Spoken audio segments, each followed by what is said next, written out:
Vamos a avanzar en nuestros... Paz, hermana Rosy. Vamos a avanzar en nuestro tema sobre hermenéutica. El día de ayer pasé con Abraham lo que fue el resumen de las sesiones 1 a 3 y también un libro que tiene que ver con interpretación. Le quiero preguntar, hermana Rosy, ¿conocía ese libro de José M. Martínez? No, hermano. Ah, ok. Muy bien, pues entonces va a ser muy útil.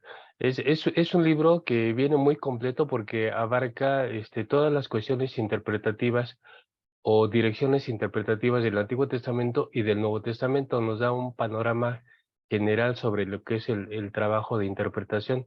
Así es que va a ser un libro muy útil para ustedes. Tengo otros libros que también voy a pasar, pero lo voy a ir haciendo conforme avancemos nuestras sesiones.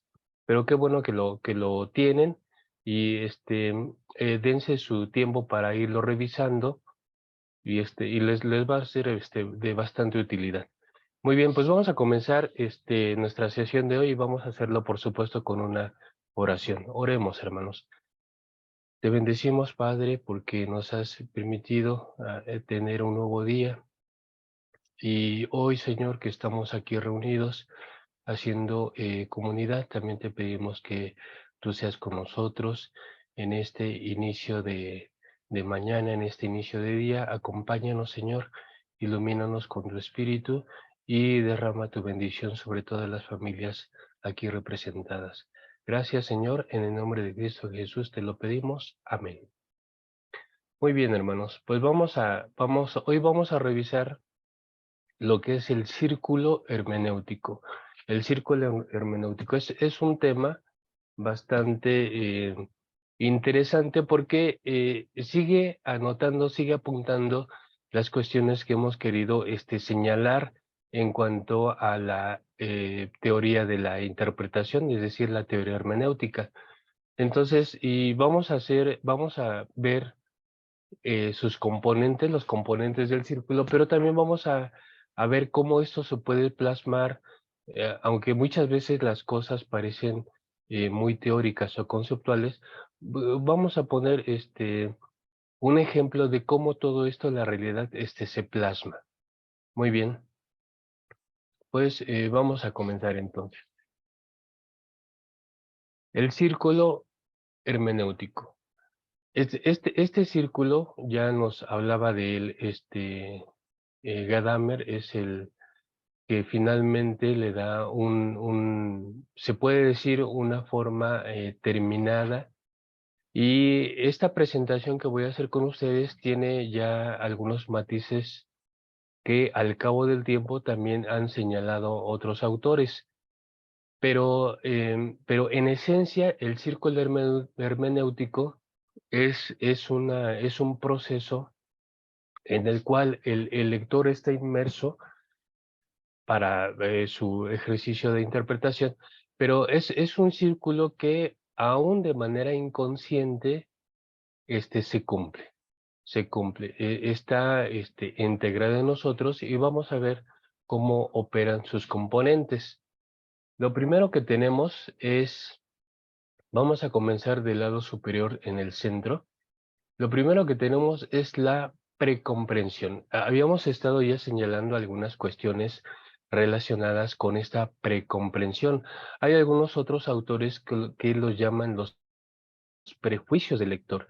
Pero, ¿qué es esto? Bueno, insistimos, estos son los condicionamientos, todo aquel bagaje ideológico que nosotros tenemos, todas aquellas ideologías que nosotros hemos incorporado por el simple hecho de vivir en una determinada cultura, el vivir en el mundo occidental bajo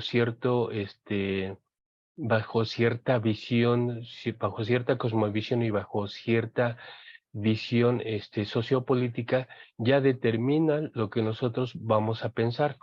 No se trata, como en algunas ocasiones se ha señalado, de un determinismo.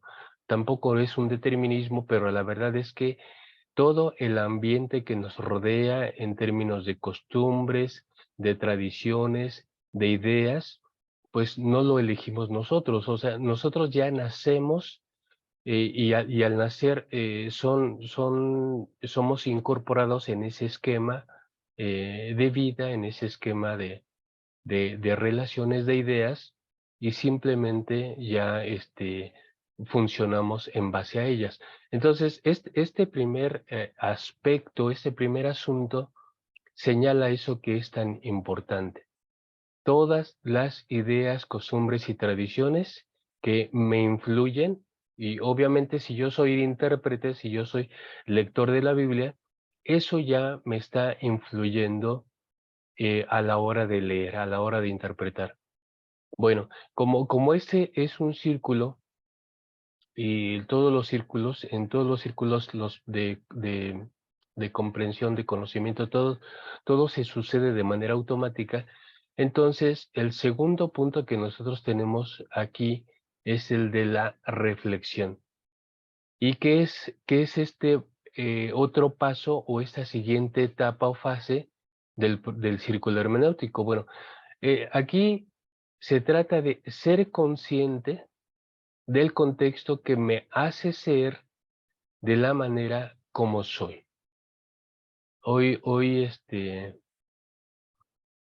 una de las cosas que nos influyen, por supuesto, a nivel global, varios tipos de corrientes ideológicas o filosóficas. Pero una de las cosas que pide el quehacer hermenéutico es que si esto no se puede cambiar porque Gadamer explicaba cómo la precomprensión o los prejuicios están tan integrados a nosotros que lo que nosotros no pueden ser eliminados, pero lo que sí podemos hacer y que sería de gran utilidad es emplearlos a nuestro favor. Entonces, en este paso de la reflexión, se trata de eso, de ser conscientes de todo ese contexto que me hace ser de la manera como soy. Y justamente de la manera en como yo soy, la manera en cómo pienso, mis preferencias, lo que considero como mis prioridades, etcétera. De todo eso tengo que ser consciente para darme cuenta cuánto de eso está determinando mi lectura, cuánto de eso está determinando mi lectura. Y esta parte que pudiera parecer sin mayor relevancia, justamente lo vamos a ver en un ejemplo el día de hoy y vamos a ver cómo esto, de hecho, tiene un impacto determinante en mi lectura del texto. Bueno, entonces hay que ser conscientes. La hermenéutica nos pide que si no se pueden eliminar los prejuicios, y de hecho no se eliminan, nunca se eliminan del todo, pero sí nos pide ser conscientes, ser conscientes de qué es todo lo que me hace ser de la manera, ¿por qué pienso así? O sea, ¿por qué cuando se me pregunta sobre algo, por qué expreso tal idea? Lo aprendí de alguien más, lo heredé, de mis padres, de mis profesores, de mis amigos, de mi entorno social y político, etcétera, económico. Entonces, ¿por qué es que yo pienso así? Tengo que estar muy consciente de eso. Un tercer paso es el análisis. Y aquí ya nos referimos de una manera práctica y directa a proceder a aplicar los métodos del exégesis. ¿Cuáles son las maneras de acercamiento en este estudio del texto? Y el libro que ustedes ya tienen disponible, que es el de José M. Martínez, un libro que se llama Hermenéutica Bíblica, y ya con eso se dan cuenta cómo a veces entre las autorías, entre los estudios, también se puede usar el término hermenéutica en varios sentidos. José M. Martínez utiliza el concepto de hermenéutica aplicado a las reglas de interpretación. Así es que ese libro como referente les va a ser bastante útil. Pero aquí en la etapa del análisis, Entonces, de acuerdo a la parte que yo esté estudiando, analizando de la escritura, entonces procederé a aplicar aquellos métodos que le corresponden. Si se trata de un segmento, una sección poética, si se trata de una sección litúrgica, si hablamos de una sección legislativa, o si hablamos de una sección narrativa de los evangelios, una sección apocalíptica, el Apocalipsis, etcétera, ¿no? Entonces, una sección epistolar como las cartas. Entonces, de acuerdo a cómo sean las reglas que se marcan para interpretar determinado tipo de literatura, entonces yo procederé a hacerlo.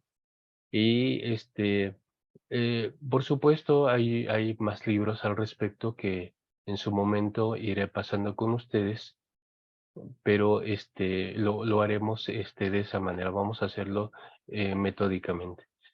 Bueno, entonces el análisis ya incluye estas partes, incluye un cierto dominio de las reglas de la interpretación, eso va a constituir nuestro análisis. Después viene una siguiente fase o etapa que es la comparación. Esto lo vamos a hacer a dos niveles. Pero aquí, la parte que aquí dice que voy a leer con ustedes, dice comparación y viene una interrogante. ¿Existen comparaciones reales de lo que dice la Biblia con mi contexto propio? Aquí es donde ya se empieza a tejer, a construir el puente hermenéutico. Hasta aquí todavía no, hasta este punto es donde pretendemos ya construir o enlazar ese puente que va a conectar el contexto bíblico, el contexto escritural, con el contexto del cual yo soy parte, ¿no? El contexto donde habito, donde me muevo, donde existo. Entonces, en un primer nivel, vamos a ver si existen comparaciones. Es decir, si la escritura habla de que Israel fue liberado de Egipto, de un contexto de esclavitud y explotación, actualmente existe, si yo quiero tocar ese pasaje, vamos a decir que yo quiero hablar de las plagas, ¿no? Las plagas de Egipto y cómo se manifiesta el poder de Dios sobre los dioses de aquel tiempo que en realidad son nada, ¿no? Son ídolos. Y cómo hay un contraste entre el Dios vivo, el Dios que existe y el Dios que manifiesta su poder de manera concreta contra aquellas ideas, aquellas idolatrías o aquellas imágenes que son producto de la imaginación humana. Pero en eso pudiera yo estar haciendo al predicar, por ejemplo, sobre las 10 plagas, pero algo que la hermenéutica me pide es que cuando yo predique sobre algo, cuando yo predique sobre alguna porción bíblica, me pide por inercia hacer la comparación de si existe paralelamente un episodio en mi contexto que pueda conectarse de manera real. Bueno, quizá hoy no tendríamos una conexión en cuanto a las 10 plagas o una manifestación sobrenatural de Dios en ese sentido, pero a lo mejor lo que sí tendríamos sería lo otro, ¿no? La cuestión de la esclavitud y la opresión y cómo un imperio o cómo una economía se construye, pero también afectando a terceros, ¿no? A lo largo de la historia, a lo largo del desarrollo de las sociedades, muchas veces las economías se construyen no por arte de magia, se construyen justamente porque se aplican mecanismos de sometimiento en donde al trabajador o a la persona nunca se le da lo que corresponde. En México, en el tiempo, por ponerles un ejemplo, en México, en la etapa del colonialismo, existían o existieron lo que fueron las tiendas de raya. ¿Qué significa las tiendas de raya? El patrón tenía su grupo de trabajadores, les pagaba, pero cuando les pagaba, él ya había puesto una tienda con todos los artículos de primera necesidad para el trabajador. Así es que se volvía un círculo vicioso porque el patrón les daba su raya, es decir, su sueldo semanal, y después les invitaba a pasar a la tienda a comprar lo que es los productos necesarios para la vida. Entonces, a veces resultaba que al trabajador le alcanzaba el sueldo de esa semana y a veces no. Si no le alcanzaba, de todas maneras se llevaba el producto, pero se lo anotaban como deuda. Así es que el patrón ganaba en todo sentido, ganaba por tener una mano de obra barata, pero también ganaba porque él mismo les vendía al precio que él quería los productos que ellos necesitaban para vivir. Entonces, podríamos, cuando nosotros prediquemos sobre algún pasaje bíblico, tenemos que preguntarnos si lo estamos predicando porque se escucha bonito, porque digo, siempre es bonito hablar del poder de Dios, siempre es bonito hablar de su misericordia, de su bondad, de las cosas que Él hizo en la Biblia y que están registradas allí, cosas maravillosas, cosas sobrenaturales, pero también tenemos que saber que cuando uno predica la palabra, no es solamente para exaltar a Dios o exaltar su poder o sus acciones en la historia. También es para hacer conexiones, en lo que es el puente hermenéutico, hacer conexiones de las situaciones de vida que aparecen en la Biblia con las situaciones reales que hoy tenemos. Y entonces, para que justamente la Biblia nos pueda hablar, la Biblia nos pueda decir algo sobre nuestro contexto, porque si no hacemos eso, si este paso hermenéutico de la comparación no se hace, entonces yo me acostumbro a llevar el mensaje bíblico de manera, como hoy algunos autores lo señalan muy bien, de manera espiritualista.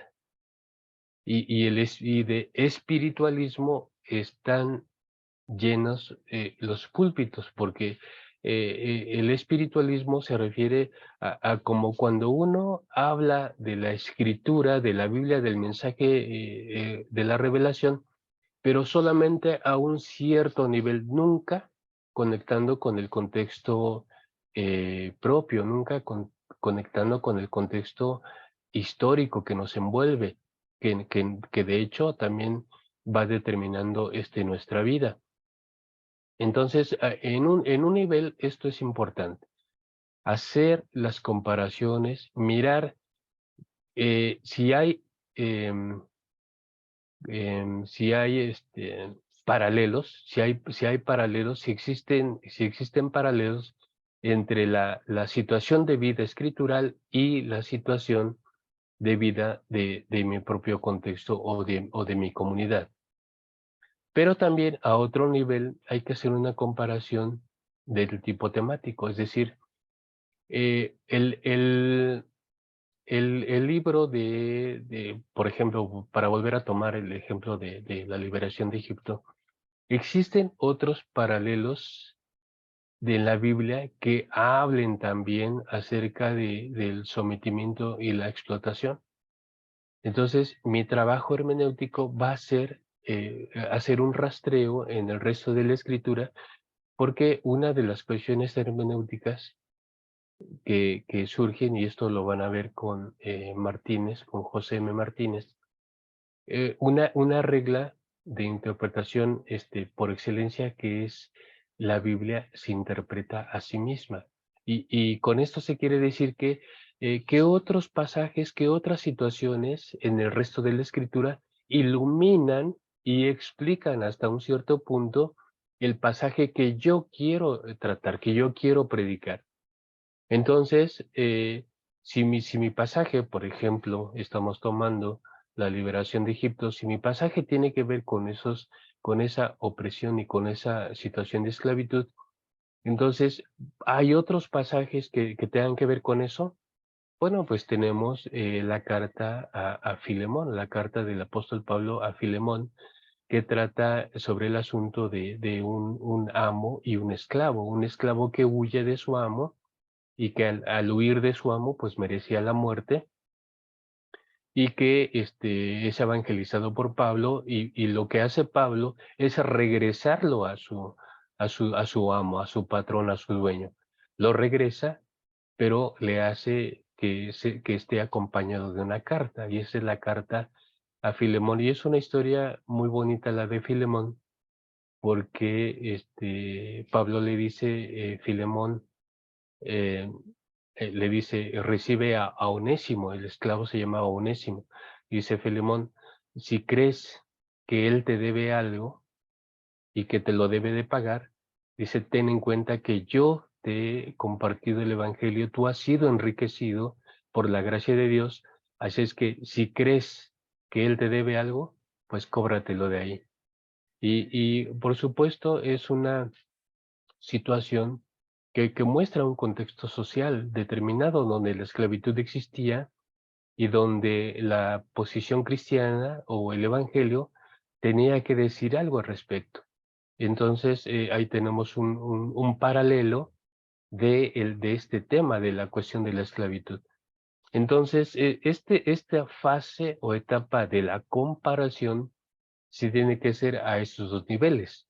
Al nivel escritural, donde nosotros encontramos o tratamos de encontrar paralelos, situaciones o otros pasajes que hablen sobre el mismo tema, porque eso nos van a iluminar también para nuestra propia interpretación. Pero también el otro nivel de lo comparativo, en donde yo me puedo dar cuenta si en mi contexto actual existen situaciones que puedan significar un paralelo con el mensaje bíblico. Entonces, eso es ya empezar a construir el puente hermenéutico y salirme en lo posible. Yo sé que a veces es muy complicado rebasar una lectura y un trato espiritualista del texto bíblico de la Biblia, pero hay que hacerlo, y esto nos ayuda. Siempre el tratar el hacernos preguntas, ¿qué hay en mi contexto propio que significa o que contiene una situación similar con la que pretendo predicar, con lo que estoy predicando? Y cuando yo hago eso, ese esfuerzo de hacerlo, pues ya hace que yo rebase un sentido espiritualista del trato del texto bíblico y así puedo avanzar de una manera más real en el trabajo interpretativo. Bueno, cuando yo hago esa comparación, entonces vamos al siguiente paso, entonces estoy arribando a una comprensión del texto. Y a veces pensamos que ya el hecho de leer el texto, yo ya lo comprendí. ¿Qué dice ese texto, hermano? Sí, está fácil, ya lo entendí. Y repetimos lo que dice el texto. Eso no es comprensión. La comprensión llega solamente cuando el texto me empieza a hablar a mí en mi contexto. Por eso es que hemos insistido también en la fusión de horizontes. La fusión de horizontes es el diálogo entre el contexto bíblico y el contexto del lector. Cuando esos dos contextos empiezan a comunicarse, empiezan a dialogar, entonces se va construyendo lo que es el horizonte común de comprensión. Esto también lo he señalado en varias ocasiones y voy a poner un ejemplo. ¿Qué es el horizonte común de comprensión? Cuando uno hace un viaje en avión, si el avión está a 12,000 metros o más, todo lo de abajo, cuando uno hace una visión panorámica al exterior, uno casi puede ver que todo es prácticamente plano. Las ciudades, casi desde una altura de 15,000 metros, todo el paisaje casi se contempla plano, no hay relieves. Los relieves se van surgiendo a medida que el avión va descendiendo. Entonces, cuando el avión desciende, uno va apreciando los relieves de la geografía. Igual si es una ciudad, igual si es campo abierto, ¿no? Entonces, em, a veces la comprensión es eso. Cuando miramos solamente desde un cierto, estamos acostumbrados, porque eso nos sucede mucho como seres humanos. Nos acostumbramos a mirar las cosas siempre desde una posición, sin observar los relieves. Y cuando no observamos los relieves, entonces no comprendemos. Estamos viendo, sí, vemos la imagen global es como cuando uno dice, es que tú miras el árbol, pero no ves las hojas. O a veces te pierdes viendo las hojas, pero no ves el árbol. Entonces, esta ubicación del lector tiene que ser eh, panorámica, pero también tiene que ser dentro de, para observar los relieves. Y cuando uno ya está cercano ya al aterrizaje para eh, tocar tierra, pues uno ve la altura de los edificios que desde los 15,000 metros pues uno no apreciaba. Uno ve si hay montañas, cómo son las montañas, todo eso se aprecia cuando uno ya está en contexto, cuando uno está pisando el contexto. Entonces, la comprensión no es solamente que yo lea el texto y que yo diga, sí, ya lo entendí, porque, ¿qué dice? Pues dice lo que está ahí, ¿verdad? Eso no es comprensión. La comprensión es cuando yo ya puedo observar los detalles, los relieves. Yo ya me doy cuenta si el edificio, no sé, tiene 30, 50 pisos, o una casa tiene 3 pisos, o cómo va el cuadriculado de las calles, no sé, o sea, todos esos detalles yo ya los puedo observar a medida que tengo una inmersión en el contexto. Por eso es que el horizonte común de comprensión significa eso, significa cuando yo estoy de manera relacionado de manera tan cercana, tan ligada al contexto que puedo observar los detalles. Observo los detalles del texto bíblico y observo los detalles de mi propio contexto. Entonces, la comprensión, ¿qué es? Dice descubrir los aspectos en el que el mensaje de la escritura hace sentido para mí. Repetir un texto no es hacer sentido, no necesariamente. Y yo les puse el ejemplo de cómo los estilos de antaño de predicar era eh, decir 50 o 70 versos bíblicos en una predicación. Y yo preguntaría si eso hace sentido, pues entonces no digamos 50 o 70, digamos 1000, pero me parece que eso no hace sentido. Entonces, hacer sentido es cuando el texto realmente me habla. El texto, para usar un término dentro de la hermenéutica, el texto me interpela. Y interpelar es exigir una respuesta. No interpelamos a alguien para que la persona permanezca muda o silenciosa o indiferente. Interpelamos a alguien porque queremos un diálogo, queremos una interacción y la comunicación justamente se construye por esa interacción, por ese diálogo, por ese dinamismo comunicativo. Si no, no hay sentido. Entonces, la escritura tiene que hacernos sentido. Cuando usted predica, cuando usted expone una porción, un pasaje bíblico, usted tiene que hacer sentido con el auditorio, con sus oyentes. No simplemente repetir lo que el pasaje dice. sino hacer sentido, encontrar aquellos ecos, aquellas formas en que la Biblia se comunica con nosotros. Y cuando eso sucede, entonces hay comprensión. Entonces, la comprensión como mecanismo, este, intelectual y que involucra todo lo demás, tiene lugar, existe. Entonces, eso es muy importante para que haya un contacto con el texto bíblico y que, por lo tanto, haya comprensión.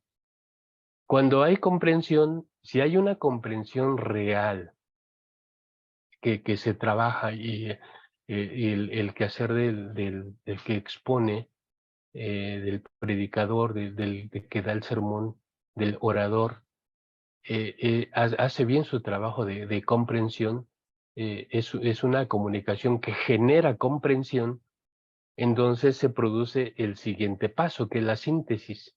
Si no hay comprensión, si la comprensión no se trabajó bien, no va a haber una síntesis. El oyente, el auditorio, no va a llegar a ese punto de la síntesis. ¿Por qué? Porque no se está trabajando bien ni la comparación ni la comprensión. Entonces, ¿qué es la síntesis? La síntesis es obtener conclusiones que puedo aplicar a mi contexto. Aquí las palabras clave es conclusiones y aplicar. Obtener conclusiones que puedo aplicar a mi contexto. Las lecciones de escuela sabática en el esquema, por lo menos las que se llevan aquí en México, tiene una parte final, la lección de escuela sabática, que dice aplicación, aplicación. Es decir, ya estudiamos el texto, ya lo dialogamos, ya hubo preguntas, ya hubo incluso rastreo de situaciones paralelas, de textos paralelos, etcétera. Ahora viene la aplicación. Y bueno, en el mejor de los deseos, existe la esperanza de que la aplicación sea realmente eso. Y cuando nosotros hablamos de aplicación o cualquier persona que desee llegar a esto de la aplicación, pues en el mejor de los casos espera que un cierto porcentaje de lo expuesto sea aplicado y que esa aplicación cambie o transforme la situación de vida de la persona, de la comunidad o de la iglesia. Entonces, esta parte de la síntesis, que sería la cereza del pastel, es cuando, y no se tome tampoco, que es cuando el predicador nos dice lo que tenemos que hacer. Cuando el predicador nos dice, bueno, y entonces Dios dice esto, Dios dice que hagan esto. No, la síntesis es justamente como ya fuimos caminando junto, todos fuimos caminando, el orador, el predicador y la comunidad a la que le predica. Todos fuimos caminando en ese recorrido de analizar el texto, de compararlo, de comprenderlo. Entonces, cuando todo eso está bien hecho, entonces el propio lector, el propio escucha, el propio auditorio, los hermanos a los que predicamos, ellos mismos llegan a este ejercicio de la síntesis. Ellos dicen, entonces lo que Dios quiere, lo que la palabra de Dios dice es esto. Y créanme, e- el, el orador, el predicador que logra eso, es cuando literalmente puede decir, hoy escuchamos palabra de Dios. ¿Por qué? No se escucha palabra de Dios solamente por la repetición de textos, 50, 100 o los que ustedes quieran. No se escucha palabra de Dios porque abrimos la Biblia y la tenemos ahí. Y porque decimos, bueno, mi reflexión está sustentada en la Biblia. y la tengo abierta y ustedes lo están viendo. Cuando escuchar palabra de Dios es justamente cuando puedo hacer esa síntesis, cuando el contexto de la escritura, el contexto de la Biblia, me ha hablado de tal manera, me ha interpelado de tal manera que yo llego a una conclusión. Es como el encuentro de Felipe y el etíope, ¿no? Cuando va el etíope regresa de una de las fiestas, regresa de la fiesta de Pascua, no, regresa de una fiesta, Pascua o Pentecostés, ahorita no recuerdo, pero regresa de una fiesta. Él era, el etíope era un funcionario etíope y era un prosélito judío. Y Felipe se lo encuentra y le dice, ¿entiendes lo que lees? Porque el etíope estaba leyendo un pasaje de Isaías. Y dice, ¿cómo entenderé si alguien no me lo explica? Y entonces Felipe hace este proceso hermenéutico. Y lo hace de tal manera que el mismo etíope, el funcionario etíope dice, bueno, pues he aquí agua, ¿qué impide que yo sea bautizado? Es decir, el etíope cruza junto con Felipe, cruza por ese círculo hermenéutico, llega a su conclusión y le dice, Felipe, o sea, aquí hay agua, quiero bautizarme. La síntesis tiene que ser esa. Justamente cuando la exposición de la palabra ha llegado de tal manera, hemos tenido un acompañamiento de tal manera que los oyentes, los hermanos, las hermanas dicen, o sea, yo tengo que hacer esto.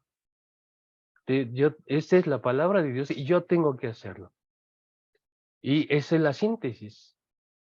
Eso es la síntesis.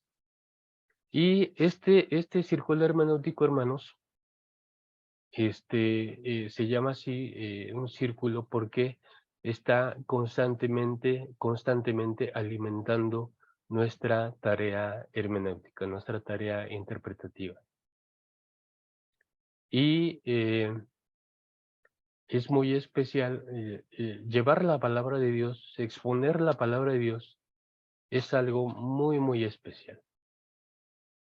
Y el hermeneuta, el intérprete, en la medida en que conoce todos estos pasos, la exégesis, las reglas de interpretación, em, pues todo esto, todo este análisis metodológico, crece la responsabilidad.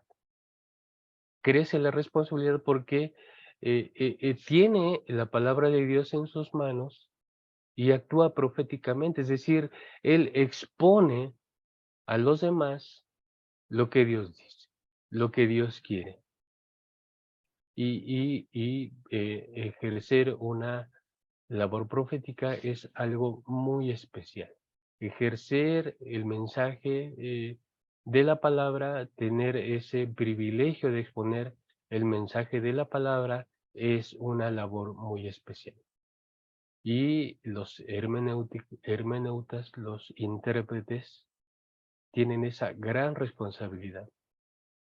Y de eso se trata, cuando uno predica, de eso se trata, de que la palabra de Dios nos diga algo, nos enseñe algo y podamos aplicar y cambiar cuestiones de mi vida o de mi comunidad que necesitan ser cambiadas. Entonces, la síntesis es la cereza del pastel, es el punto final al que arribamos todos cuando comprendemos la escritura, cuando encontramos en este horizonte común de comprensión, en este diálogo hermenéutico, encontramos el mensaje para nosotros. Y solamente así es como se produce el cambio. Solamente así es cuando las cosas son, como dice la escritura, son renovadas, son hechas nuevas vez tras vez. Muy bien. Preguntas, queridos hermanos, preguntas sobre alguno de estos aspectos o fases o etapas del círculo hermenéutico. Este círculo que comenzó a señalarse con algunos de los filósofos que ya hemos señalado, se afinó,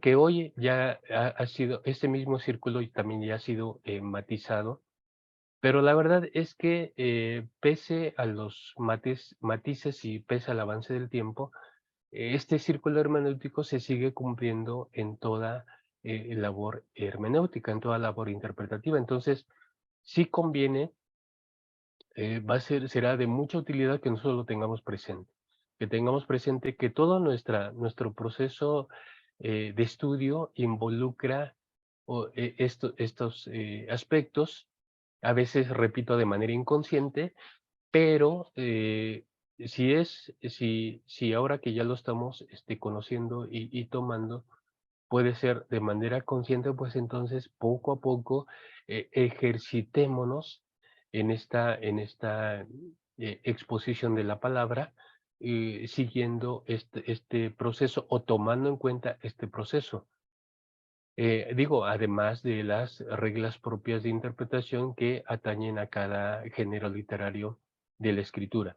Pero estemos muy conscientes de este proceso, ese círculo que, repito, se construye cada vez que nosotros arribamos al texto. Y lo menos que podemos hacer es construirlo bien. Preguntas, comentarios, queridos hermanos. Hermano, buen día. Paz a todos, hermanos. Hermana Bere, pasa usted. Gracias, hermano, gracias. Igualmente. Bueno, yo tengo un montón de dudas porque a veces uno no tiene idea de la profundidad que implica preparar un sermón, ¿no? Por ahí hemos tomado ya clases respecto al tema, pero a veces no repara uno en todos los pormenores. La pregunta es, para la preparación de cualquier sermón, ¿tenemos que tomar en consideración todo este círculo? Bueno, ajá. O varía, porque, bueno, tengo también entendido que hay diferentes tipos de sermones y no sé si cada uno deba implicar todo este proceso sí o sí. Yo entendería que sí, porque si no, no llega uno al punto final que usted dijo, que es la síntesis, que es el poder como aterrizar todo lo que uno vertió. Y creo que eso aplica para cualquier sermón, pero mi pregunta es realmente si necesitamos todos estos pasos. Ajá. Sí, sí, definitivamente necesitamos todo esto, definitivamente. Pero hay que estar muy en dominio de que la cuestión de la precomprensión y la reflexión es algo que nosotros hacemos de una vez. Es decir, nosotros, yo ya estoy consciente de cuáles son cuáles son las ideologías que me influyen. Yo estoy consciente de eso. Estoy consciente también por qué pienso de la manera que pienso. Ahora, esos son los pilares del intérprete, porque ya dijimos, no se pueden eliminar, no se van a quitar. Incluso si volviéramos a nacer, como tendríamos que nacer otra vez aquí, volveríamos a ser muy parecidos. Entonces, esto no se puede quitar. Entonces, estas cuestiones son ejercicios que nosotros ya debemos tener integrados a nosotros. Ahora, los otros pasos, análisis, comparación, comprensión, síntesis, esos se van a ejecutar dependiendo de qué pasaje yo quiero estudiar, de qué pasaje yo quiero exponer, pero de que se van a ejecutar, se tienen que ejecutar. Ahora, este es un proceso hermenéutico. Hay, por otro lado, si ustedes ya tomaron cursos sobre predicación, entonces se van a dar cuenta que hay un esquema o hay un proceso homilético. Este proceso hermenéutico es el de la comprensión del texto. Trabaja análisis, comparación, comprensión y síntesis del texto. Pero el otro va a trabajar, homilética va a trabajar oratoria, va a trabajar lo que es el esquema argumentativo. Si yo quiero poner comparaciones, cómo yo quiero adornar mi discurso, mi discurso sobre determinado pasaje. Entonces, la homilética va a trabajar ya estructura, de la estructura comunicativa. Ahora, sí, lo mejor es que se complementen, porque hay muy buenos oradores, acá, digo, hay muy buenos oradores, pero a veces hay poco sustento hermenéutico. Y cuando uno confía más en la capacidad de oratoria, sin tener un sustento hermenéutico, entonces, pues aquel mensaje no va a tener el...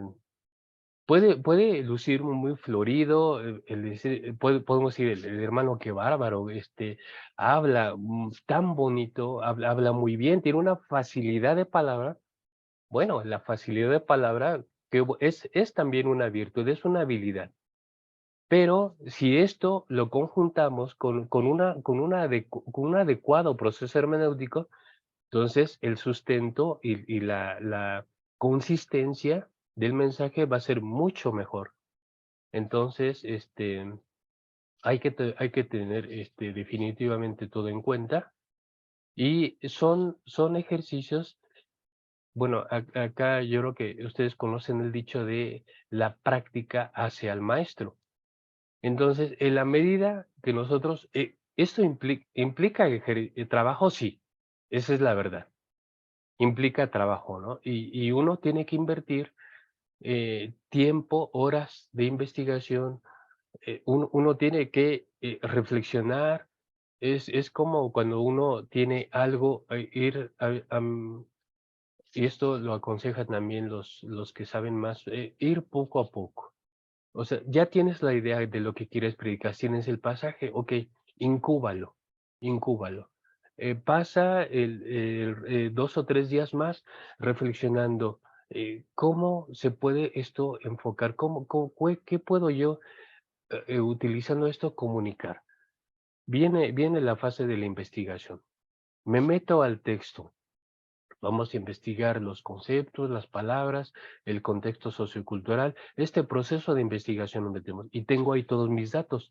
A veces no se usan todos los datos, pero sí me sirven a mí para tener un dominio del tema. Entonces, a lo mejor el esquema o el bosquejo homilético ya no incluye todos los datos, sino una selección de esos datos, pero a mí me sirvió conocer mucho acerca del pasaje, acerca de el libro, acerca de la situación sociopolítica, cultural, religiosa que se vivía en ese momento. Entonces, todo esto me va a servir, me va a servir. Y lo conecto, tengo una conexión, bueno, quiero predicar este pasaje porque la situación de las familias en mi comunidad es esta, o la situación personal de los hermanos es esto. O sea, encuentro una conexión, encuentro una comparación.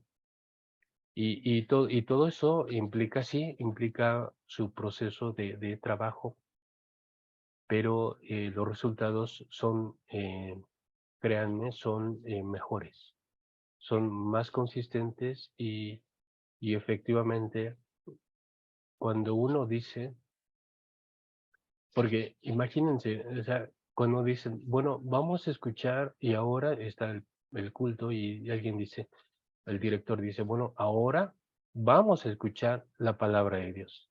Ujú. Eso para mí significa tanto, hermanos, tanto, porque al decir vamos a escuchar la palabra de Dios, estamos llegando al momento, todo en el culto es especial, pero estamos llegando a ese momento tan singular en el que Dios habla. Y eso, hermanos, eso es una cuestión que, que da temor, y un temor, no miedo, pero sí un temor, un respeto por la palabra. Y entonces sí hay que ponerle muchas ganas, hacerle la inversión de tiempo y de lo que sea para que sea eso, para que sea palabra de Dios. Claro. Hermano, perdón, y en ese sentido pregunto, he escuchado muchas veces a algunos pastores que por ahí, no sé si en más experiencia, creo yo que sí, después de escuchar alguna prédica en particular, dicen, es que forzó mucho el texto. ¿Qué de estos puntos que usted nos acaba de dar del círculo estaríamos errando nosotros para, valga la redundancia, para cometer el error de forzar demasiado un texto? ¿Fallaríamos en la comprensión, en el análisis? Porque por ahí a veces uno dice, yo entendí que quiso decir esto el texto bíblico, ¿no? Pero a lo mejor no fue lo correcto, no lo interpreté yo de manera correcta. ¿Qué haríamos mal en estos puntos, en estos pasos, para Ajá. caer en esa situación de decir forzamos el texto? Bueno, si técnicamente algo se es forzado, algo se fuerza, entonces estamos empezando a fallar desde la comparación, porque a lo mejor nuestro análisis lo hicimos bien. Vimos qué pasaje es, hicimos un estudio de palabras, de conceptos, encontramos ahí las ideas centrales. A lo mejor esta parte estuvo bien hecha, pero a lo mejor ya no encontré una comparación y esfuerzo el texto cuando ya empiezo a forzar la comparación, o a lo mejor no hice esta labor de comparación. Entonces, se fuerza un texto cuando desde esta parte de la comparación empiezo a ser débil, empiezo a fallar. Entonces, fallo en la comparación, por ende, fallaré en la comprensión y como final, fallaré en la síntesis. Entonces, esto es cuando sucede, pero uno tiene que ya tener cierto entrenamiento para darse cuenta cuando un texto es forzado. Fíjense que normalmente en nuestras iglesias somos muy amables, o sea, hay por naturaleza en el contexto comunitario una amabilidad natural. Nunca le vamos a decir al predicador mientras está predicando, nunca nadie lo va a hacer, le va a decir, hermano, a ver, momento, a ver, pare ahí porque me parece que ya usted está forzando el texto. No, no lo hacemos. O sea, nadie es tan grosero para hacer eso. Aunque digo, aunque la verdad, algunas predicaciones así estén cayendo en esa situación. Entonces, termina la predicación que a lo mejor notamos, si ya tenemos un cierto entrenamiento, notamos que hubo varias cosas que no estuvieron bien dichas, o leídas o interpretadas, pero no lo decimos. Y ya entonces se termina el sermón, el tiempo del sermón, y ya el director de culto, porque es la costumbre, se dice, bueno, pues que Dios fructifique, que Dios bendiga su palabra en medio de nosotros. Punto. Y bueno, o sea, yo siento, hermanos, que también si nosotros ya tenemos un poco más de entrenamiento, entonces decirle al pastor, decirle al líder, o a los líderes, hermanos, ¿por qué no nos metemos en un cursito de homilética? ¿Por qué no nos metemos en un cursito de interpretación bíblica o de hermenéutica? Y nosotros hacemos la propuesta y cuando nosotros trabajamos, no solamente haciendo una crítica interior para lo que fue expuesto, sino tomando acciones concretas, acciones específicas para modificar eso que estamos viendo que no está bien realizado. Entonces, bueno, también humanamente hay a veces personas o hermanos que no nos gusta que nos digan que algo está mal. O sea, me dicen que algo, no, hermano, o sea, negamos las cosas. A mí me sucede mucho en el contexto laboral también. Cuando alguien es jefe, no está mal, el jefe siempre está bien, porque es el jefe. Aunque no tenga la razón y aunque esté mal, pero es el jefe y él está bien. Entonces, a veces en la iglesia, también, pues no, es que No le voy a decir a alguien que no está bien o que no, o sea, no puedo hacer eso. Bueno, pero hagamos la otra parte.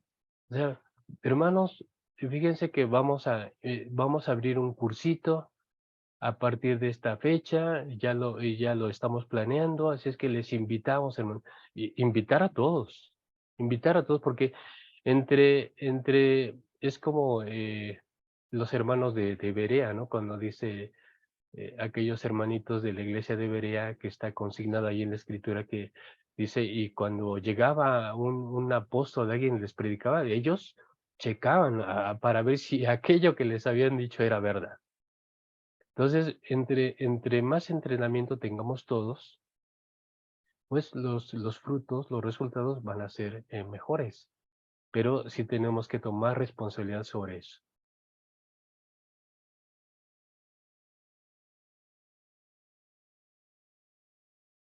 Em, ¿Alguna pregunta, comentario más que tenga que ver con el círculo hermenéutico? Bueno, vamos entonces se las voy a poner difícil, ¿eh? No crean que se las voy a poner fácil. Viene lo siguiente, y vamos a ver cómo estas cuestiones no son meramente teóricas, vamos a ver cómo aplican y a veces no solo aplican, duelen. Miren, vamos a ver esta parte. Esta parte es una sección narrativa del Evangelio de Marcos, en el capítulo 7. Y lo vamos a leer rápidamente y ustedes me van a decir cuál es el tema central. Dice, los fariseos y algunos de los maestros de la ley que habían llegado a Jerusalén se reunieron alrededor de Jesús y vieron a algunos de sus discípulos que comían con manos impuras, es decir, sin habérselas lavado. En efecto, los fariseos y los demás judíos no comen nada sin primero cumplir el rito de lavarse las manos, ya que están aferrados a la tradición de los ancianos. Al regresar del mercado, no comen nada antes de lavarse. Y siguen otras muchas tradiciones, tales como el rito de lavar copas, jarras y bandejas de cobre. Así que los fariseos y los maestros de la ley le preguntaron a Jesús, ¿por qué no siguen tus discípulos la tradición de los ancianos en vez de comer con manos impuras?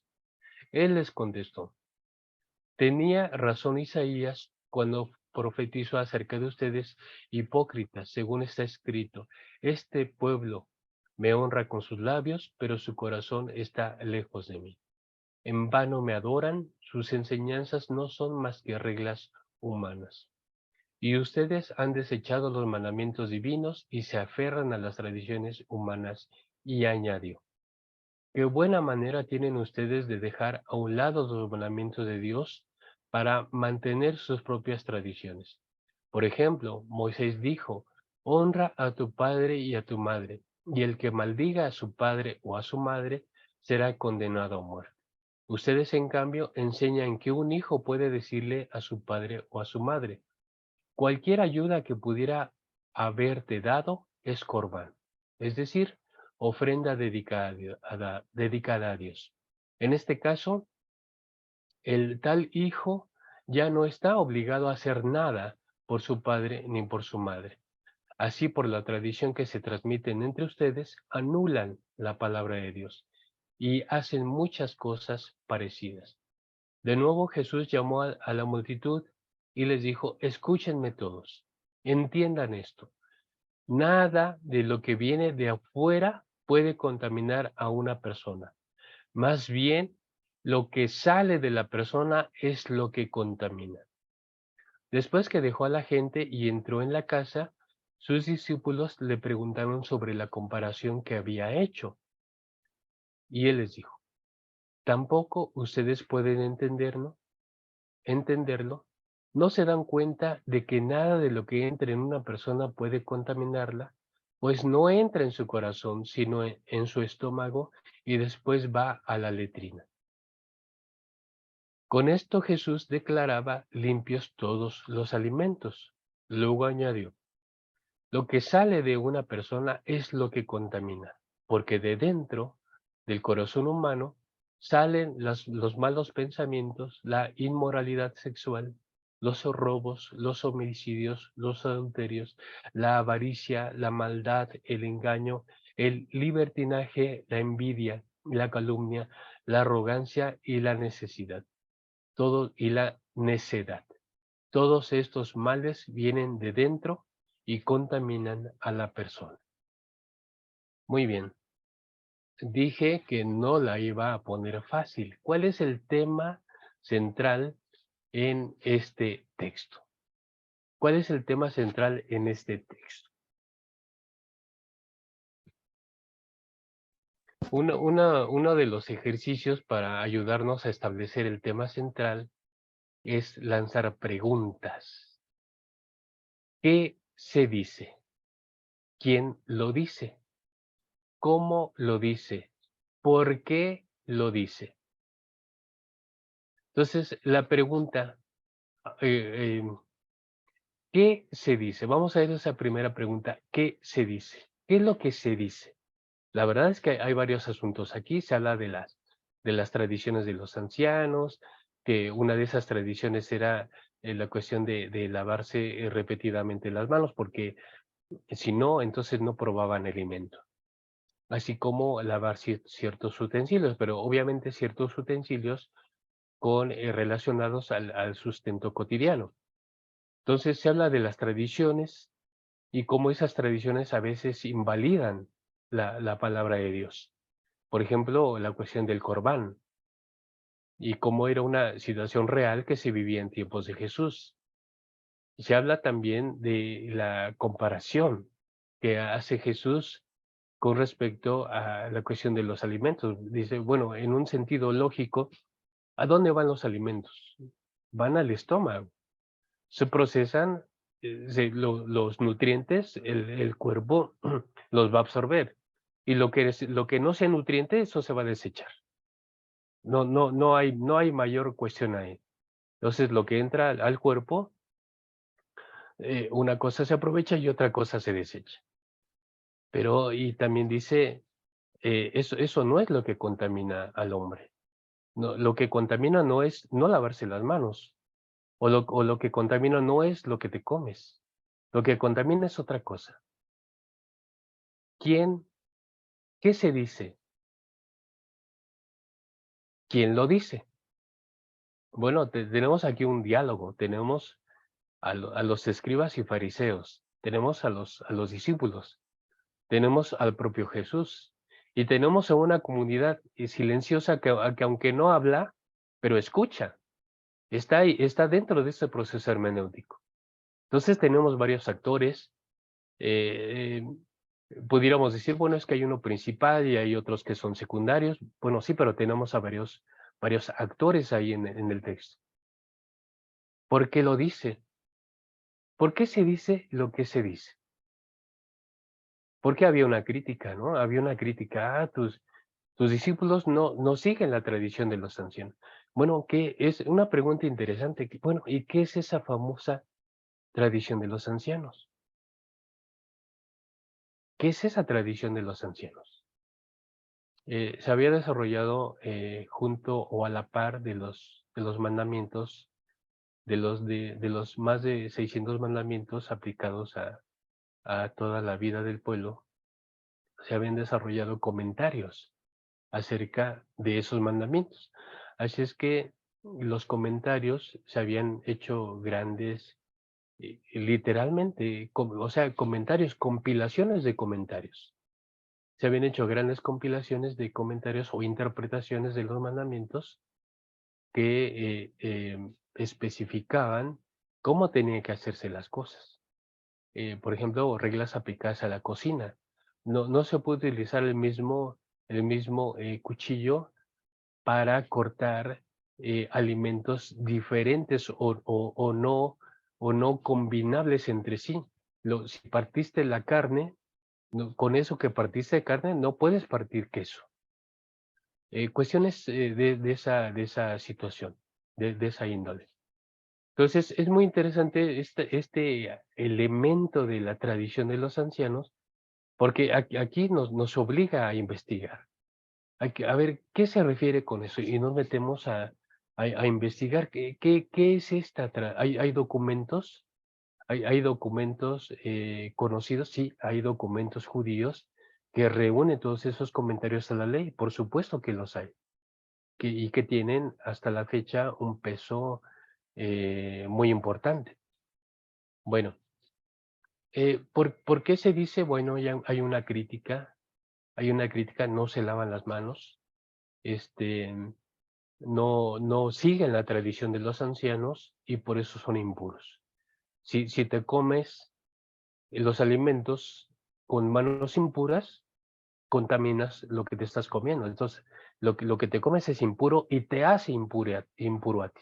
Entonces, tú quedas en una condición de impuro porque ingeriste alimentos impuros con manos impuras. Entonces, tú eres impuro.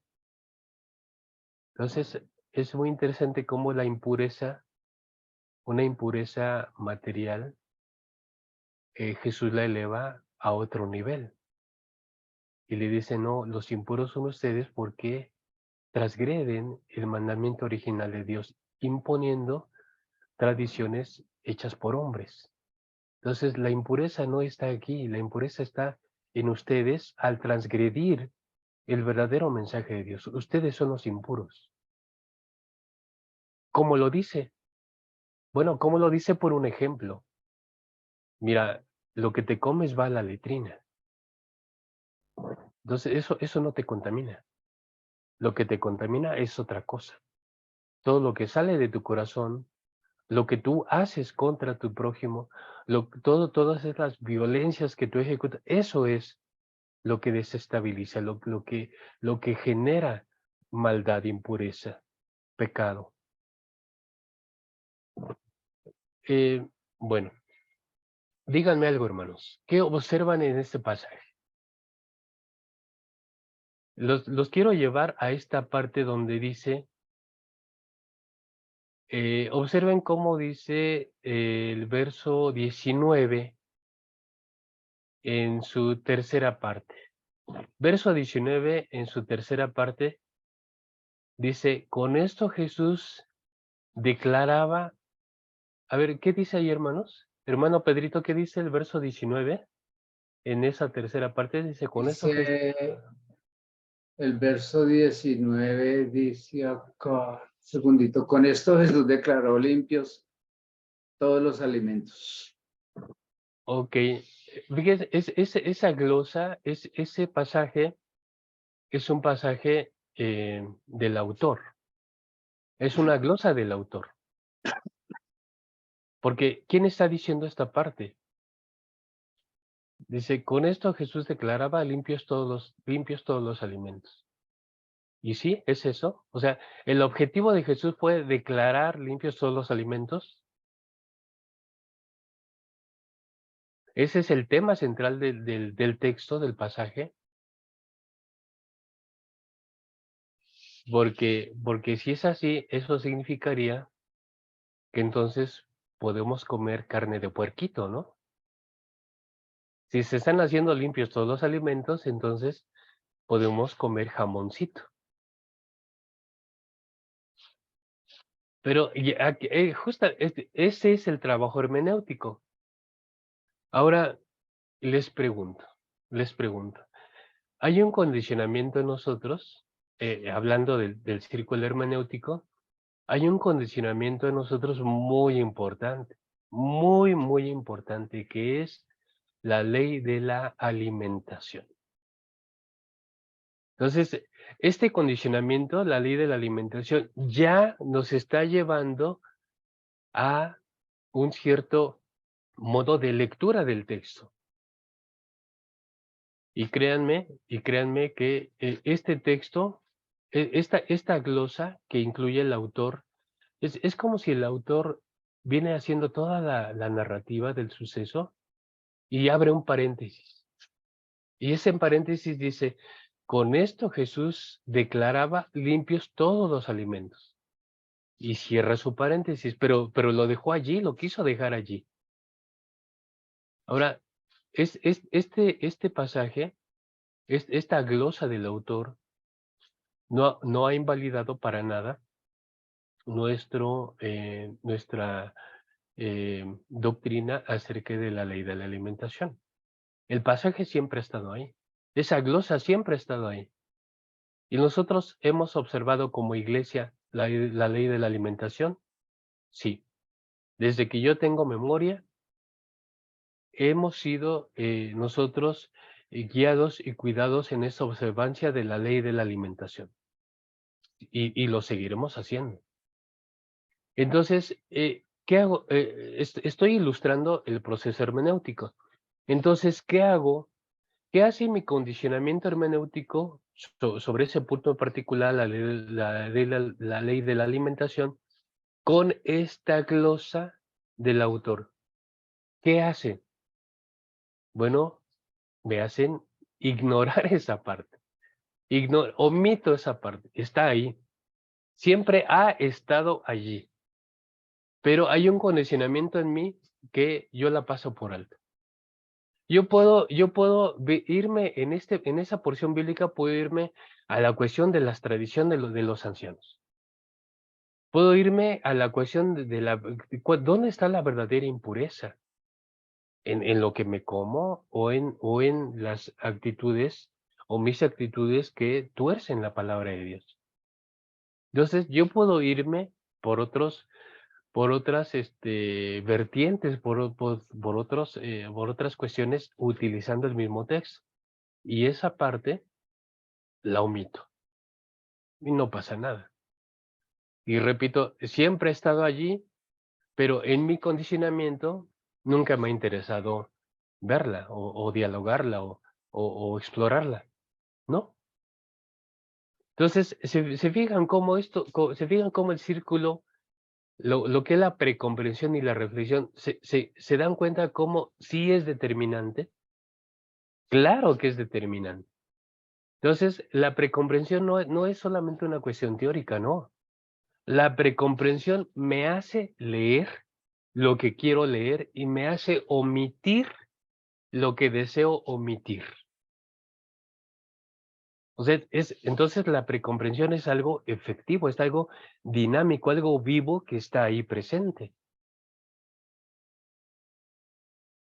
Entonces, no es solamente una cuestión teórica. Y yo tengo que estar consciente. Entonces, yo tengo que, en esta parte de la reflexión, ser consciente del contexto que me hace ser de la manera como soy. Entonces, aquí el texto bíblico dice, con esto Jesús declaraba limpios todos los alimentos. Bueno, sí, pero yo sigo y observo la ley de la alimentación. Entonces, es efectivo que mi hermenéutica es una hermenéutica seleccionada, condicionada. Bueno, no hemos terminado, por supuesto.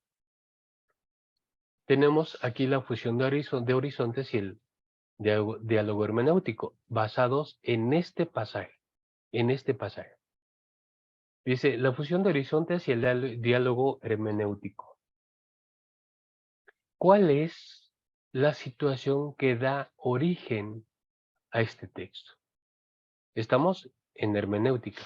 ¿Cuál es la situación que da origen a este texto? ¿Cuál es el tema central? Pero me quiero detener en este punto número 3. Dice, con la cuestión de la comparación, ¿no? Porque la hermenéutica nos pide que que busquemos una comparación. Dice, ¿existen paralelos temáticos que aborden este mismo asunto? Bueno, tenemos dos paralelos. 1 Corintios 10, 24 al 33 y Colosenses 2, 16 al 17. Son dos pasajes que tienen este mismo asunto. Hermana Rosy, ¿me ayudaría a leer 1 Corintios 10, 24 al 33, por favor?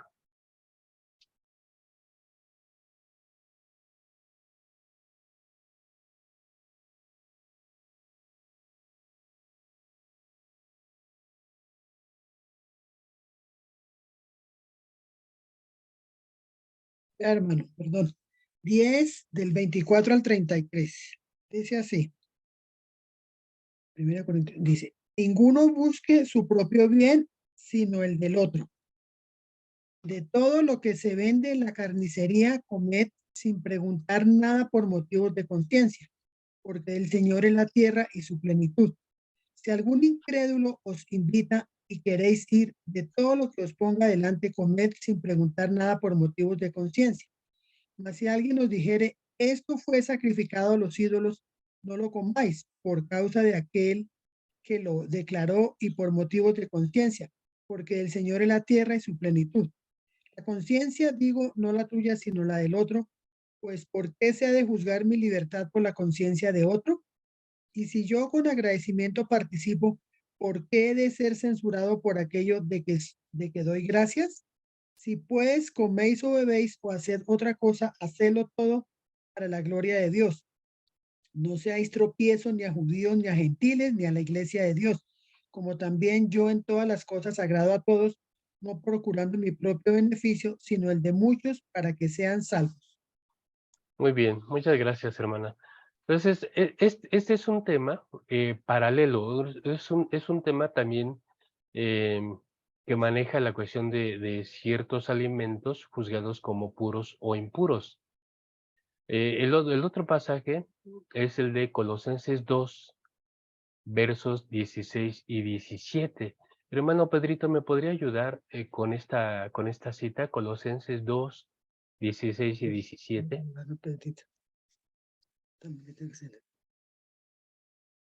Colosenses 2, 16 y 16, 17. 17. Ujú. Dice así la letra del verso. Por tanto, nadie os juzgue en comida o en bebida o en cuanto a días de fiesta, luna nueva o días de reposo. Todo lo cual es sombra de lo que ha de venir, pero el cuerpo es de Cristo. Ok, muchas gracias, hermano Pedrito. Entonces, otra vez encontramos el asunto de las viandas, el asunto de la comida, de los alimentos, y dice este pasaje, nadie os juzgue en comida o en bebida. Ahora, yo sé que estos pasajes son complicados. ¿Están de acuerdo conmigo? Son Sí, señor. complicados, pero ¿saben por qué son complicados? Por esta parte, por los condicionamientos y por el contexto que me hace ser porque yo soy un cristiano, yo creo en Cristo, pero tengo una cierta manera de práctica cristiana. Y mi manera de práctica cristiana, porque créanme que hay muchísimos cristianos que felices comen carne de puerquito y son cristianos, pero yo soy cristiano de la manera en que yo no como carne de puerquito, porque yo sigo un aspecto que nosotros tenemos por mucho tiempo, que es la observancia de la ley de la alimentación. Entonces, aunque yo también soy cristiano, soy de los pocos cristianos que no comen carne de puerquito. Entonces, ¿cómo yo, en específico yo, cristiano de la Iglesia de Dios del Séptimo Día, cómo yo en específico voy a trabajar este texto? ¿Cómo voy a trabajar este texto? ¿Y cómo voy a trabajar los paralelos? ¿Cómo es una cuestión muy interesante, ¿eh? ¿Cómo voy a trabajar los paralelos desde mi óptica, desde mi propia tradición eclesial? ¿Cómo voy a trabajar estos textos paralelos también? Y créanme que llegar al punto 4, ¿cuál es la enseñanza, aplicación del texto para nosotros hoy? Créanme que no va a ser fácil. Nada fácil. Pero lo quise poner como ejemplo para darnos cuenta cómo esta cuestión del círculo hermenéutico no es mera teoría, es práctica. Y cómo es una práctica tan fuerte que determina mis conclusiones. Ahora, aquí la parte que nos puede liberar, que nos puede ayudar, es encontrar el meollo del asunto, porque eh, cuando uno encuentra el meollo del asunto en el pasaje, entonces uno puede librarse de esta, hasta cierto punto, de esta complicación, ¿no? Ahora, justo esta parte de Marcos, en la que el autor, abriendo ese paréntesis, dice: con esto Jesús declaraba limpios todos los alimentos, ya nos coloca en un cierto contexto comunitario. O sea, Marcos escribe en un contexto cuyo auditorio era mayormente gentil. Y no que no hubiese creyentes judíos, sí los había, pero Marcos intencionalmente introduce este paréntesis, introduce esta glosa. ¿Por qué? Porque a él, ¿qué le interesaba a Marcos? Es decir, eh, a lo mejor tenemos aquí una cuestión de, como de inquietud para con el sector gentil, ¿no? Es decir, a lo mejor eran menos los creyentes judíos en esa comunidad para la que escribe, aunque era mayoritariamente los gentiles, pero la mayoría se tenía que cernir o sujetar a las costumbres de una minoría, ¿no? Y entonces, esta es una pregunta hermenéutica: qué es lo que, de fondo, qué es lo que hace surgir este pasaje? A lo mejor en una primera etapa de la iglesia, que debemos considerar esto como algo natural, se seguían observando todo el tradicionalismo y todo el ritualismo judío. Por eso es que el gran debate lo tenemos en Hechos 15 con el Concilio de Jerusalén, donde se dice, bueno, están adhiriendo a la fe, al evangelio, muchos gentiles, pero hay que poner un orden, hay que poner las cosas en orden. ¿Qué vamos a hacer con ellos? ¿Se van a circuncidar? ¿No se van a circuncidar? ¿Van a guardar esto y aquello o no lo van a hacer? ¿Qué hacemos? Y viene ahí el gran debate en Hechos 15 y viene la resolución. Entonces, hay cuestiones. El texto nos está enseñando la superficie, no tanto los relieves. Ahora, el hermeneuta tiene que meterse y observar esos relieves. ¿Qué relieves hay? Bueno, hay un conflicto comunitario. Hay un conflicto comunitario en cuanto a las tradiciones judías, es decir, la iglesia cristiana tenemos que seguirnos acomodando al ritualismo judío. Entonces, es uno de los relieves que hay allí. Si no, entonces, ¿por qué el autor quiso decir esa parte o quiso señalar? Es como si a él le pareciera que la explicación de Jesús le faltaba algo y él lo quiso agregar de cuenta propia, ¿no? Y dijo: esto Jesús lo decía para declarar todos los alimentos puros o limpios. Entonces, toda esta cuestión hermenéutica se tiene que tomar en cuenta. Y entonces, nosotros o el estudiante, y determinar cuál es el corazón del pasaje, qué es lo que a Jesús le interesa decir o declarar, que obviamente es la situación de la pureza contra la impureza. Ese es el tema central del interés de Jesús.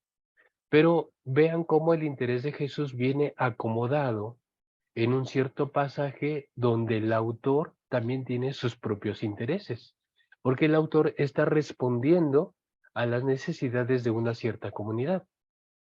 Bueno, todo esto, hermanos, es el ejercicio hermenéutico. Y todo esto nos va entrenando, nos va dando las pautas para entonces tener una comprensión y una interpretación y por lo tanto una síntesis de lo que se comunica aquí.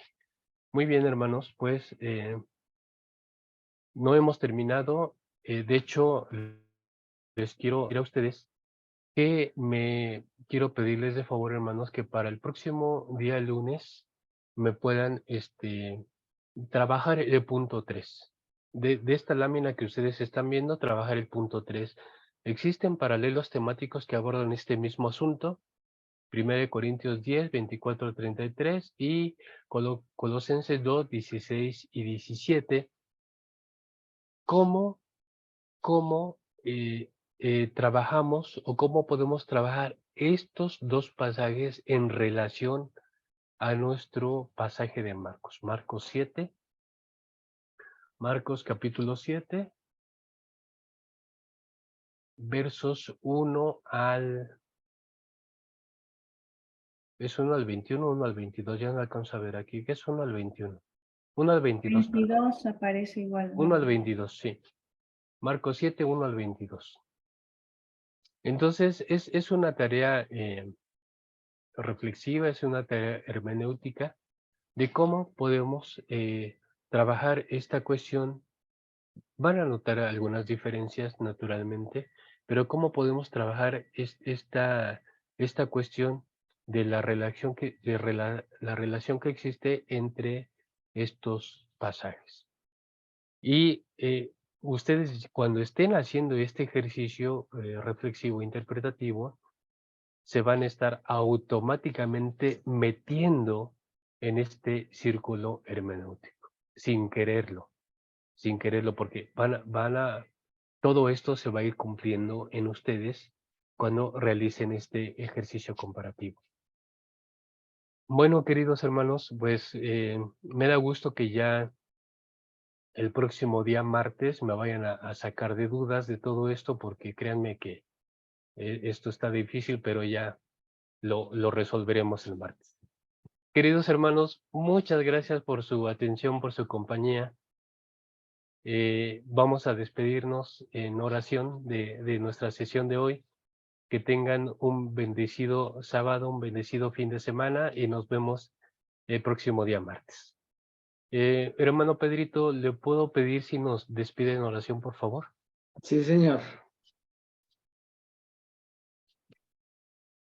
Señor, nuevamente en esta mañana queremos darte gracias porque nos has permitido, Señor, recibir, Señor, de parte tuya a través de nuestro hermano Jesús, Señor, este estudio, Padre, para que nosotros, Señor, realmente nos movamos, Señor bendito, en esa comprensión de aplicar todo esto, Señor, a las enseñanzas que quizás, Señor, no teníamos en cuenta, Padre. Estos pasos, Señor, pues son importantes, Señor, para una buena comprensión, primeramente para nosotros, Padre, y segundo, para compartir a la iglesia, Señor bendito, y poder, Señor, realizar una buena labor, Padre. Te pedimos que nos ayudes, Padre, porque, como dice nuestro hermano, no es fácil, Señor, pero pedimos esa ayuda de tu Espíritu, Padre, para que nos lleve, Papito Dios, a comprender mejor este proceso, Padre. Bendice, Señor, a mis hermanos, que podamos tener ese buen tiempo de sábado, Señor, en cada una de las actividades que vayamos a realizar en el lugar donde nos tienes, Padre, y nos permitas también, Señor, primeramente Dios, encontrarnos nuevamente la otra semana, Señor bendito, para seguir recibiendo ese alimento que viene de parte tuya, mi Señor. Yo te doy la gloria, la honra y la alabanza en el nombre de tu Hijo Jesucristo, quien vive y reina, Señor, por los siglos de los siglos. Amén y amén. Amén. Bendiciones, queridos hermanos. Nos saludamos el próximo día martes. Un abrazo. Amén, hermano. Paz. Dios Gracias. bendiga. Dios bendiga. Amén. Bendiciones.